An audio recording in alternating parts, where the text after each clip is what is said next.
بسم اللہ الرحمن الرحیم من الشیطان الرجیم بسم اللہ الرحمن الرحیم صلی اللہ علی رسولہ الکریم السلام علیکم ورحمۃ اللہ وبرکاتہ۔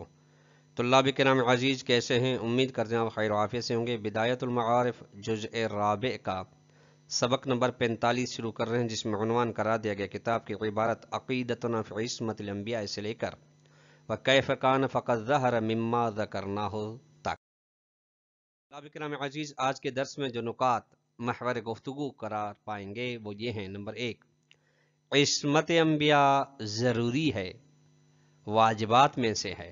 نمبر 2، عصمت مصنف کی نظر میں، یعنی مصنف نے عصمت کو کس نگاہ سے دیکھا ہے، عصمت کی کیا تعریف کی ہے، اس کو بیان کیا مصنف یعنی مرحوم مظفر۔ نمبر 3، عصمت کی لغوی اور اصطلاحی معنی شارح محترم کی جانب سے بیان کی جائے گی۔ نمبر 4، انواع و اقسام عصمت کو بیان کیا جائے گا۔ آئیے عبارت کو ملاحظہ فرمائیں۔ عقیدتنا فی عصمت الانبیاء، مرحوم مظفر فرماتے ہیں کہ ہمارا عقیدہ انبیاء کی عصمت کے بارے میں۔ طلاب کرام عزیز جیسا کہ آپ مستحضر ہیں، عبارت مصنف میں ہم زیادہ تر ترجمے پر اکتفا کرتے ہیں، چونکہ اس کی تشریح شارح محترم کی جانب سے بیان کی جائے گی۔ آج کا درس بھی کچھ حصہ جو اس عقیدتنا فی عصمت الانبیاء سے شروع ہو رہا ہے، عبارت مصنف ہے، اس کے بعد تشریح شارح کی جانب سے۔ ہمارا عقیدہ انبیاء کی عصمت کے بارے میں، وَنَعْتَقِدُ أَنَّ الْأَنْبِيَاءَ مَعْصُومُونَ قَاطِبَةً، ہمارا عقیدہ ہے کہ تمام انبیاء معصوم ہیں، یعنی بدون استثناء 1,24,000 جو بھی انبیاء ہیں تمام معصوم ہیں۔ وَكَذَلِكَ الْأَئِمَّةُ عَلَيْهِمْ جَمِيعًا التَّحِيَّاتُ زَكِيَّاتُ، تمام کے تمام انبیاء جن پر درود و سلام ہو، جو پاک و پاکیزہ ہیں، وہ بھی معصوم ہیں۔ یہ ہمارا عقیدہ شیعہ سنہ شریف۔ وَخَالَفَنَا فی ذَلِكَ بَعْضُ الْمُسْلِمِينَ، ذَلِكَ مشار علیہ عصمت ہے۔ عصمت انبیاء میں بعض ہم مسلمان فرقوں نے ہماری مخالفت کی ہے، یعنی ہمارے نظریے کے ساتھ، ہمارے عقیدے کے ساتھ ان کا عقیدہ نہیں ملتا۔ فَلَمْ يُوجِبُ الْعِصْمَةَ فِي الْأَنْبِيَاءِ، ان بعض مسلمانوں نے، یعنی بعض فرق مسلمین نے عصمت کو لازم قرار نہیں دیا انبیاء کے اندر۔ جب انبیاء کے اندر قرار نہیں دیا تو ائمہ تو انبیاء کے وارث ہیں، نائب ہیں، خلیفہ ہیں، فضلاً عن الائمۃ، چجائے کہ وہ انبیاء ائمہ کے بارے میں عصمت کے قائل ہوں، جب اصل جو کہ انبیاء ہیں ان کے بارے میں، فرع جو کہ ائمہ ہیں ان کے بارے میں کیسے قائل ہو سکتے ہیں عصمت کے۔ اب مرحوم مظفر فرماتے ہیں وَالْعِصْمَةُ هِيَ تَنَزُّهُ عَنِ الذُّنُوبِ وَالْمَعَاصِي صَغَائِرِهَا وَكَبَائِرِهَا وَعَنِ الْخَطَأِ وَالنِّسْيَانِ۔ عصمت کا معنی ہے پاک ہونا گناہوں سے، چاہے صغیرہ گناہ ہوں یا کبیرہ گناہ ہوں، اور پاک ہونا ہر قسم کی خطا اور بھول چک سے۔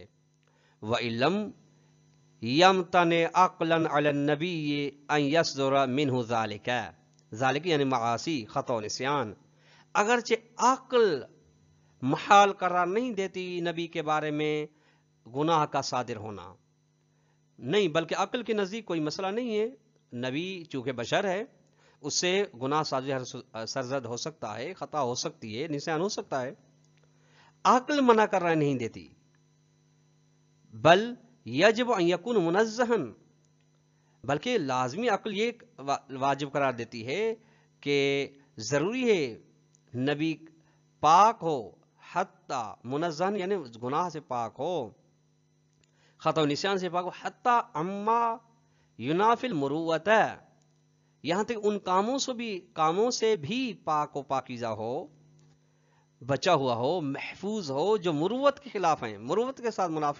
منافات رکھتے ہیں، جیسے مروت کی مثال کتبذل، طریقے جس طریقے سے وہ لوگ وہ کام جو لوگوں کے درمیان سے اہانت آمیز شمار ہوتے ہیں.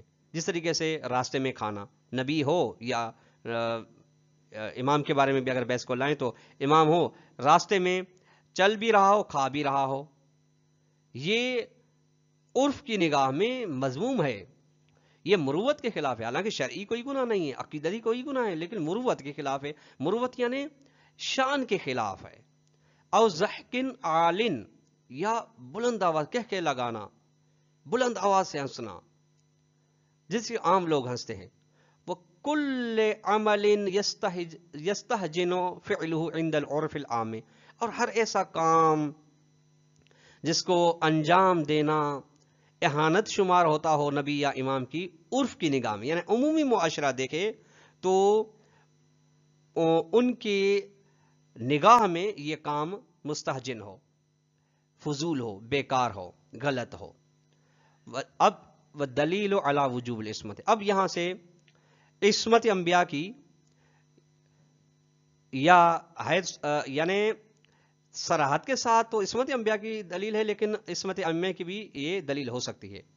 دلیل وجوب عصمت پر انہ لو جاز ان یفعل النبی المعصیۃ او ان یخطئ وینسی وصادر منہ شیء من هذا القبیل، اگر ممکن ہو، جاز یعنی ممکن ہو کہ نبی گناہ انجام دے، صغیرہ ہو یا کبیرہ، یا غلطی کرے کوئی بھی کسی بھی قسم کی غلطی سے کوئی گناہ انجام دے، یا بھول جائے کسی واجب کو انجام دینے سے، اور اس سے ان چیزوں میں سے کوئی چیز صادر ہو نبی سے، یعنی گناہ ہو، خطا و نسیان ہو، تو اس کی دو صورتیں بنتی ہیں. یا تو پھر اس گناہ میں، خطا میں، نسیان والے کام میں اس کی اتباع واجب ہے یا واجب نہیں ہے. فإما أن يجب اتباعه في فعله الصادر منه عصيانا أو خطأ أو لا يجب. پہلی صورت یہ ہے کہ یا تو پھر اسی نبی کی جس کے فعل میں گناہ اور خطا یا نسیان صادر ہو اس کی اتباع واجب ہے. دوسری صورت یہ کہ او لا یجب، یا اتباع واجب نہیں. یہ دو صورتیں. فإن وجب اتباعه، اگر گناہ ہو، عصیان ہو، خطا میں بھی اتباع اس کی واجب ہو تو فقط جوزنا فعل المعاصی برخصت من اللہ تعالی، تو گویا کہ ہم یہ جائز کرا، ہمارے لیے جائز ہو جائے گا کہ ہم گناہوں کو انجام دیں خدا کی اجازت سے، یعنی خداوند متعال کی جانب سے ہمیں اجازت ہے کہ گناہ کو انجام دیں، چونکہ اتباع واجب ہے اس کی، گنہگار کی، نعوذ باللہ من ذالک. بل اوجبنا ذالک، بلکہ یہ تو ہمارے لیے واجب ہو جائے گا معاصی کو انجام دینا، چونکہ معاصی وہ شخص انجام دے رہا ہے جس کو ہمارے لیے خداوند متعال نے نمون عمل بنا کر بھیجا ہے، یعنی نبی. جب وہ دے رہا ہے، جب نمون عمل ہے، جب وہ گناہ انجام دے رہا ہے، خطا سے کوئی خطا سے یا نسیان سے کوئی واجب کو ترک کر رہا ہے، تو ہمارے لیے بھی واجب اس کی پیروی کرنا واجب ہو جائے گی. وَهَذَا بَاطِلٌ بِضَرُورَةِ الدِّينِ وَالْعَقْلِ، اور یہ بات قطعاً باطل ہے، یعنی نہ خداوند متعال کی جانب سے ہمیں گناہ کرنے کی اجازت ہے، نہ ہم پر وجوب ہے، نہ ہمارے دین مبین کی جانب سے کوئی ایسا حکم ہے کہ گناہ گار کی اطاعت کی جائے.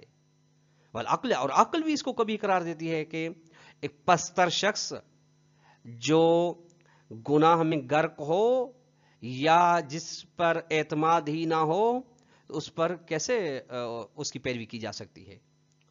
دوسری صورت وَإِلَّمْ يَجِبْ اتِّبَاعُهُ، جب وہ گناہ سے سرزد ہو رہا ہے، خطا و نسیان سرزد ہو رہا ہے، تو یا اگر اتباع واجب نہ ہو، اگر یہ کہیں تو فَذَلِكَ يُنَافِي النُّبُوَّةَ الَّتِي لَا بُدَّ أَن تَقْتَرِنَ بِوُجُوبِ الطَّاعَةِ أَبَدًا، تو پھر یہ منافات رکھتی عدم اتباع، منافات رکھتی اس وجوب بعثت نبوت کے ساتھ جو بعثت نبوت اس لیے ہے تاکہ لوگ اطاعت کریں، ان کی اطاعت ہمیشگی، نہ کہ کبھی کبھی.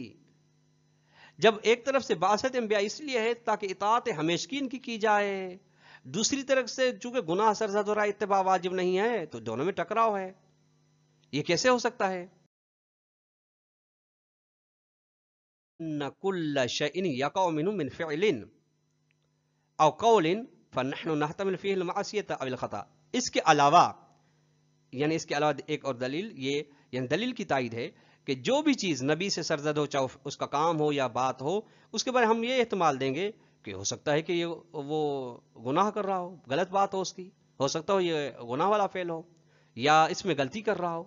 یہ احتمال تو پائے جائیں گے ہر صورت میں.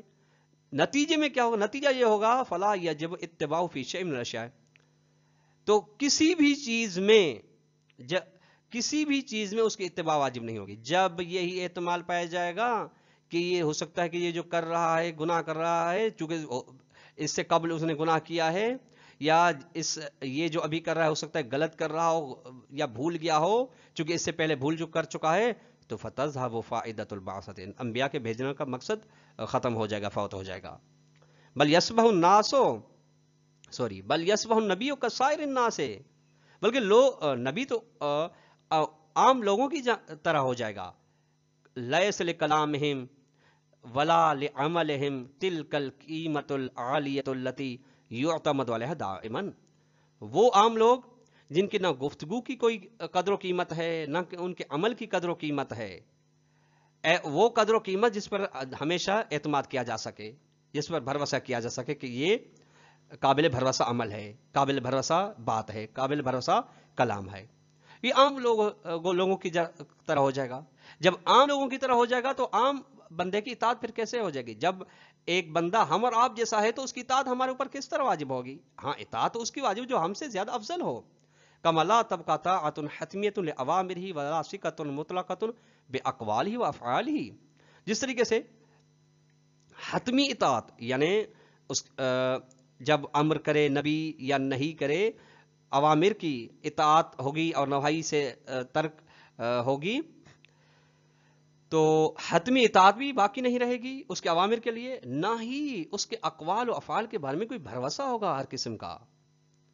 اس کے افعال و اقوال سے بھروسہ ختم ہو جائے گا، اور حتمی اطاعت، یقینی اطاعت بھی اس کے اوامر سے اٹھ جائے گی، ختم ہو جائے گی. یعنی ہمیں چونکہ بھروسہ ختم ہو گیا، اعتماد ختم ہو گیا کہ ہو سکتا ہے کہ یہ غلط کر رہا ہو. وَهَذَا دَلِيلُ الْعِصْمَةِ يَجْرِي عَيْنًا فِي الْإِمَامِ، یہ دلیل عصمت امام کے بارے میں جاری ہوتی ہے. لأن المفروض فی انہ منسوب من اللہ تعالی لہدایت البشر خلیفۃ للنبی علی ما سیأتی فی فصل الامامت، یہ دلیل عصمت امام پر جاری ہوگی امام میں بھی، چونکہ فرض اس میں ہے کہ امام خدا کی جانب سے انسانوں کی ہدایت کے لیے ہوتا ہے، نبی کا خلیفہ ہوتا ہے، اس بنا پہ جو فصل امامت میں یہ بحث آئے. یقع الکلام فی مقامات، یہ یہاں تک طلاب کرام متن مصنف تھا. اب شارح محترم کی جانب سے عبارت. شارح محترم فرماتے ہیں گفتگو عصمت انبیاء میں چند مرحلوں میں ہے. الاول فی حقیقت العصمت، عصمت کی حقیقت کے بارے میں معلوم کرنا ہے. وہی لغتاً المسونیت، لغوی لحاظ سے عصمت یعنی مسونیت، محفوظ ہونا. قال فی المصباح المنیر، مصباح منیر میں لغت دان ہے، وہ کہتا ہے کہ عصمہ اللہ من المکروہ یعصم من باب ضرب حفظہ ووقاہ، خدا نے اس کو محفوظ کر دیا ہر ناپسندیدہ کام سے، اس کو محفوظ وہ محفوظ ہو گیا. یہ ضرب یضرب سے ہے، حافظ و وقاء یعنی اس کو خدا نے محفوظ کر لیا، بچا لیا. واعتصمت باللہ یعنی کا مطلب ہے امتنعت بہ، یعنی میں خدا کے ذریعے سے بچ گیا، خدا نے مجھے بچا لیا، خدا نے مجھے محفوظ کر لیا. والاسم الاسمت، اسم مصدر عصمت ہے. انتہا، یہاں تک مصباح منیر کی بات ختم. وفی الاصطلاح، اصطلاح علم کلام میں العصمت موہبۃ الہیۃ یمتنع معها صدور الذنوب مع القدرت علیہا وظہور الخطأ والسہو والنسیان فی العقائد والاحکام والآراء وتلقی الوحی وتفسیرہ وابلاغ وغیر ذالک. عصمت ایک ہبہ الہی ہے جس کے ہوتے ہوئے گناہ کا صادر ہونا محال ہے، جبکہ گناہ پر قدرت بھی ہے. صاحب عصمت قدرت رکھتا ہے لیکن گناہ اسے صادر نہیں ہو سکتا. اور ایسا ہبہ الہی ہے جس کے ہوتے ہوئے خطا کا سرزد ہونا، خطا کا غلطی کا ظاہر ہونا محال ہے، سہو کا سرزد ہونا محال ہے، نسیان کا سرزد ہونا منع ہے. عقائد میں چاہے خطا و سہو نسیان ہو، احکام میں خطا و سہو نسیان ہو، نظریات میں ہو، وحی کے لینے میں ہو، وحی کی تفسیر میں ہو، یا وحی کے پہنچانے میں ہو، یا وحی کی تبلیغ میں ہو، ان تمام مراحل میں خطا و نسیان عصمت کے ہوتے ہوئے نہیں ہو سکتی. گویا کہ طلاب کرام عزیز یہ جو ہیں یہ مراتب عصمت ہیں، یعنی عقائد میں، احکام میں، تلقی وحی میں اور ابلاغ وحی میں. تعریف کیے محقق الہی نے عصمت کی بانہا غریزۃ یمتنع